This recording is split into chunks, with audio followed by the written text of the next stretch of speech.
ભરૂચના જાડેશ્વર વિસ્તારમાં આવેલી નિજધામ સોસાયટીમાંથી 14 વર્ષીય બાળક ગુમ થવાની ઘટના સામે આવી છે। કાનવ ધીરેન શાહ નામનો બાળક ગત રોજથી ગુમ થતા પરિવારજનો દ્વારા તેની શોધખોળ હાથ ધરવામાં આવી છે।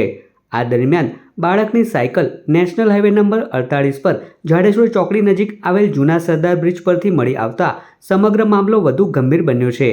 સાયકલ મળી આવ્યા બાદ બાળક નર્મદા નદીમાં પડ્યો હોવાની આશંકાના પગલે ફાયર વિભાગની ટીમ દ્વારા નદીમાં શોધખોળ શરૂ કરવામાં આવી છે। તો બીજી તરફ સી ડિવિઝન પોલીસ પણ ઘટનાની તપાસમાં જોડાઈ છે। પોલીસ દ્વારા નર્મદા મૈયા બ્રિજ તેમજ આસપાસના વિસ્તારોના સીસીટીવી ફૂટેજની તપાસ કરવામાં આવી રહી છે, જેથી બાળકની છેલ્લી હિલચાલ અંગે કોઈ મહત્વની કડી મળી શકે। હાલ ફાયર વિભાગ અને પોલીસની ટીમ દ્વારા કાનવ ધીરેન શાહને શોધવા માટે કામગીરી ચાલી રહી છે।